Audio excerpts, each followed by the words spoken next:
Oi, gente! Olá, meus irmãos. A graça e a paz do Senhor Jesus. Que Deus os sustente, os abençoe. Bom ter vocês conosco mais uma vez para nossa reflexão. O ano está acabando. 2025 está ficando para trás. Você não pode fazer mais nada em 2025. Quer dizer, ainda pode fazer um pouquinho ainda, né? Já quase chegando no final. Hoje é dia 29. Faltam 2 dias. Então, ou seja, mas está acabando. Pô, você pode fazer pouca coisa ainda em 2025. Talvez o que ficou faltando você fazer em 2025 e que você precise fazer, né? Porque assim que virar o ano, 2025, você não pode fazer mais nada em 2025, assim como você não pode fazer mais nada em 2024, já acabou. A gente não pode voltar atrás, né? Interessante, que ele não pode voltar atrás no tempo, né? Ah, se eu tivesse 16 anos, ah, se eu tivesse 25 anos, ah, se hoje fosse 2023, não é, acabou. Não, agora, a gente só pode fazer o que o tempo nos permite. Então, minha sugestão para a gente a partir de 2026 vamos trabalhar melhor 2026. Se a gente trabalhou mal 2025, vamos trabalhar melhor 2026 para que a gente não caia nesse lugar aí de fala aí de se eu pudesse voltar em 2025, não. Nós temos a chance de começar diferente. E eu vou te dar uma sugestão. Coloque como prioridade continuar nas orações, continuar nas reflexões, continuar pensando sobre mim e sobre a minha vida, para que eu possa enxergar tudo que está acontecendo, né? Então, vamos para a nossa reflexão de hoje. E hoje o texto nós só lembrando do sábado, nós falamos que se a você não pode ser confiada uma instrução, a você não pode ser confiado o seu futuro, né? Se você não consegue aprender, seu futuro é complicado. Tá? E nós estamos falando disso, né? 2026, se você não aprendeu em 2025, seu 2026 vai ser um caos, né? Espero que não seja assim. E agora nós vamos falar a nossa frase de hoje. A acusação mostra desespero. A acusação mostra desespero. Vamos pensar um pouco sobre isso aqui. Em primeiro lugar, vamos corrigir algumas distorções sobre a questão de acusação. Existem pessoas que confundem avisar com acusar. Confundem orientar com acusar. Confundem chamar a atenção com acusar, né? Geralmente, são pessoas que têm um, um complexo de culpa muito grande, né? Tudo que você fala com a pessoa se sente culpada. Se você diz, você queimou o arroz, a pessoa, nossa, você está me culpando porque queimou o arroz. Tudo a pessoa joga na gaiola da culpa, e como se fosse uma acusação. E às vezes é só uma orientação, um alerta, né, para que a vida mude. Então, que fique claro. Então, primeiro ponto da reflexão que você precisa ter para a sua vida, e eu também, né? Na lição de moral, estamos todos aprendendo aqui. É aprender a parar de colocar as coisas na gaiola da culpa. Ah, tudo a pessoa está me culpando, tudo eu sou culpado de tudo que dá errado sou eu. Pare ninguém tá culpando. Eu conto uma experiência com vocês que eu aprendi isso no Banco do Brasil, quando eu trabalhei lá, e eu me esquivava de tudo. Tudo não era eu. Tudo não era eu. Nada que acontecia lá era eu. Dava errado. Ia acontecer um problema lá, e aí o gerente me chamou, um gente muito bacana, um cara muito, muito sábio, muito experiente, né? Um rapaz novo, apesar de ser novo, Andrezão. E aí ele virou e falou, Avorrai, me chamava de Avorrai, isso aqui foi você que fez isso aqui? Deu um rombo lá. Eu falei, foi não. Aí ele falou, você passou sua senha pessoal para alguém? Porque é tudo feito no sistema. Eu disse, não, passei não. Ele falou, mas Avorrai, isso aqui está na sua senha, foi você que fez. Não, não fui eu não. Olha, o horário de trabalho é o seu, está no seu horário de trabalho, foi você que fez. E eu, não foi não, não foi não. Aí ele entendeu a minha culpabilização, o meu complexo de me culpar. Eu não queria me culpar. Eu não queria me culpar. Ele entendeu isso e falou, Avorrai, quando a gente está te perguntando se foi você que fez, a gente não está querendo te ferrar, não. A gente não está querendo te estrupiar, não estamos te culpando de nada, não. Para de se sentir culpado. Nós estamos te acusando, nós estamos querendo saber o que você fez para a gente corrigir.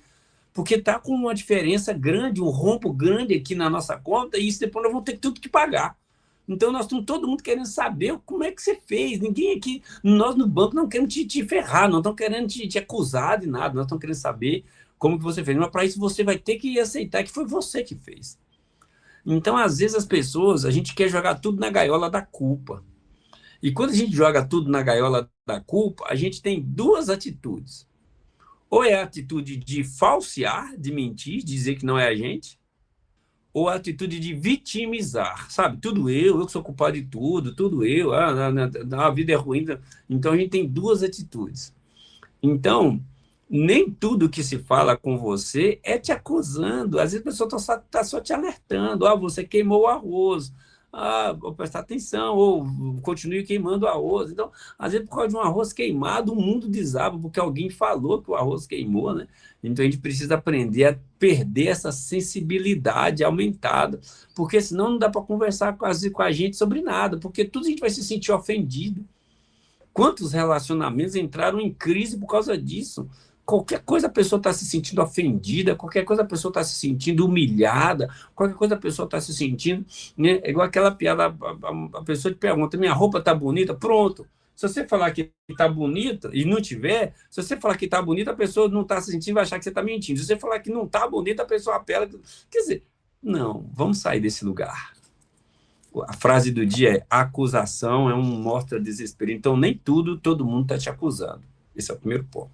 Agora, o segundo ponto que a gente vai observar é o ponto do seguinte: a gente tem mania de fugir das nossas contas, né? A gente acusa o outro. A gente está sempre culpando os outros de coisas que a gente não estava. A gente tem uma dificuldade muito grande de falar: não, realmente, eu percebo que eu sou assim. Não, realmente, eu faço isso. Não, realmente eu estou sendo desse jeito. Sabe, a gente não faz isso que se chama meia-culpa. A gente não olha para a gente com aquela olhar assim, não, pera, rapaz, aonde eu estou errando? Porque a gente não percebe que se a gente não perceber aonde que a gente está errando, os erros vão continuar. A sangria vai continuar.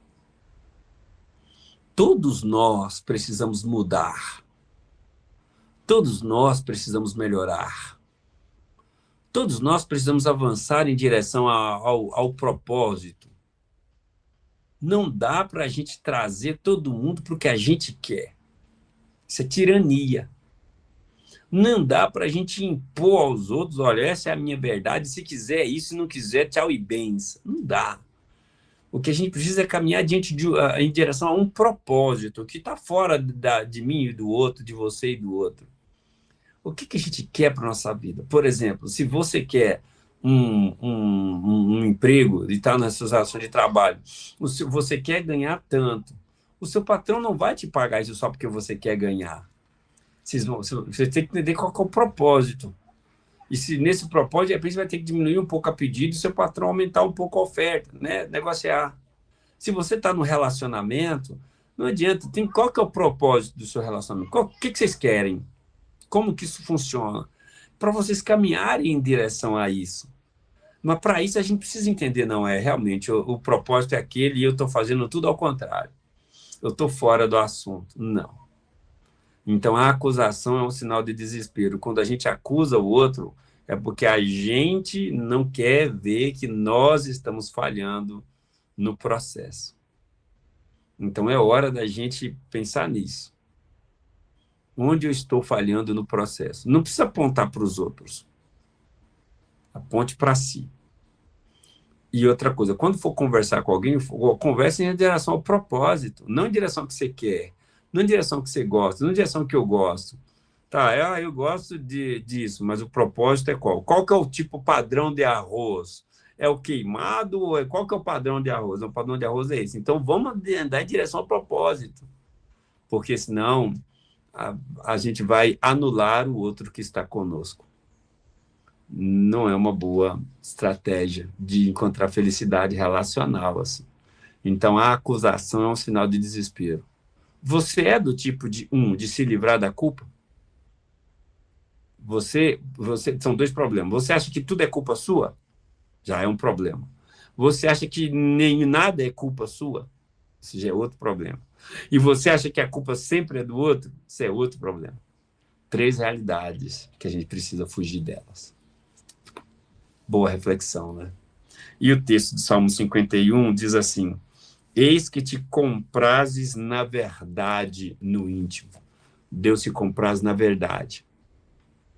Não no engano, não no auto-engano, não na confusão. A verdade é a verdade. Eu gosto de dizer eu gosto dessa frase. A verdade é a verdade. Não precisa dialogar, explicar. A verdade é a verdade. Tudo pela verdade, nada contra a verdade, diz o ditado. O Senhor Deus o Senhor Jesus é o caminho, a verdade, ele é a vida. Então, o Senhor Deus se compraz na verdade. Então, vamos definir o que é verdade. É verdade o que eu sinto. Então, vamos andar na verdade. É verdade a realidade agora, é verdade. Então, é realidade o propósito. Então, caminhar em direção a isso. O Senhor ama a verdade. Se você andar na verdade, vai ter mais paz. Vamos orar. Senhor, meu Deus e meu Pai querido. Obrigado por essas palavras, pelas reflexões que tivemos. Que o Senhor nos ajude, nos abençoe, que o Senhor cuide de nós. E que nós possamos, Senhor Deus, nos livrar desses complexos que a modernidade dá. A gente se sente culpado por tudo e aí entra em crise de ansiedade, depressão e angústia. A gente não se sente culpado de nada e aí a gente sai pelo mundo pisando coisas e pessoas. E a gente sai culpando os outros e aí a gente sai humilhando todo mundo e fazendo tudo errado. É o patrão que está errado, é a mãe que está errada, é o pai que está errado, é o pastor que está errado, é o padre que está errado, é o meu irmão que está errado, é a minha irmã que está errado, é o cachorrinho que está errado, nunca é a gente. Ó Senhor, talvez nós tenhamos que aprender a viver com propósito. Talvez essa seja uma meta, uma estratégia para 2026. Propósito para a vida. Ajuda-nos, Deus, a trabalhar com propósito. Ó Senhor, nos ensine e ajude-nos a enxergar de maneira que queremos progredir como ser humano e como ser cristão. Ajuda-nos a progredir como profissional, que em todas as áreas nós possamos agir assim.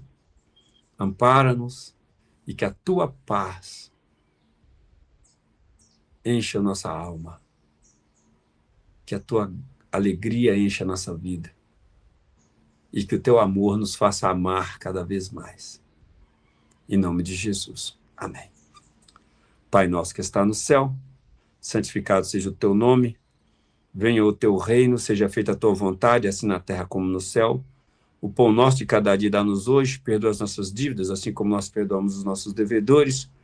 Não nos deixes cair em tentação, mas livra-nos do mal, pois teu é o reino, poder e a glória para sempre. Amém. Obrigado por ter estado comigo, eu te espero amanhã, penúltimo dia do ano. Vamos junto. Deus te abençoe, bom almoço, bom apetite. Tchau.